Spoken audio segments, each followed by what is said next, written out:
உலக நாடுகளுக்கெல்லாம் சென்று இந்தியாவில் முதலீடு செய்வதற்கான வாய்ப்பை உலக சூழலில் ஏற்படுத்தி தந்தவர் மரியாதைக்குரிய மோடி அவர்கள். ஆக இன்னைக்கு தமிழ்நாட்டில இருந்து திடீர்னு போனா உடனே அயல் நாட்டு கம்பெனிகள்லாம் தமிழ்நாட்டுக்கு வந்துட மாட்டாங்க. பாரத தேசத்தை ஒரு வலிமையான தலைவர் ஆள்கிறார் என்ற வகையில் தான் தமிழ்நாட்டிற்கு வருகின்ற முதலீடுகளும்.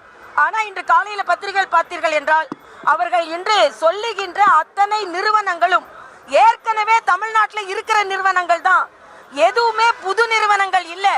அதனால தமிழக அரசும் அண்ணன் ஸ்டாலின் அவர்களும் விவரமாக எங்களுக்கு தகவல் சொல்ல வேண்டும். எங்களுக்குன்னா மக்களுக்கு புதிய கம்பெனிகள் எதுவும் இல்லை.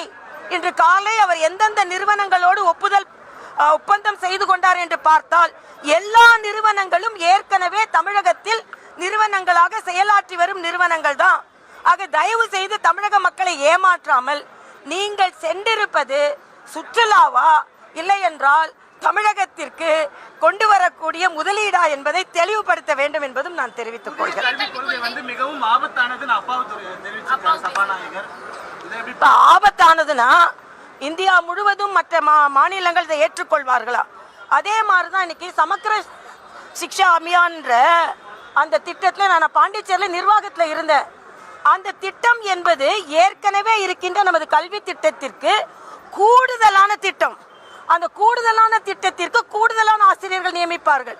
ஆக நீங்க அந்த திட்டத்தையே பின்பற்றாமல் அதில் என்ன விரிவுபடுத்தப்படுகிறதோ அதை நீங்கள் பின்பற்றாமல் அதற்கான செலவை மட்டும் கேட்பதைத்தான் மத்திய அரசு கேள்வி கேட்கிறதே தவிர எப்பொழுதும் உள்ள கல்விக்கான ஒதுக்கீடை அவர்கள் நிறுத்தவில்லை. எதற்கு எது ஒதுக்கப்பட்டதோ அதை செய்யாமல் அந்த ஒதுக்கப்பட்ட நிதியை மட்டும் கேட்பதுதான் தவறு என்று சொல்கிறார்கள்.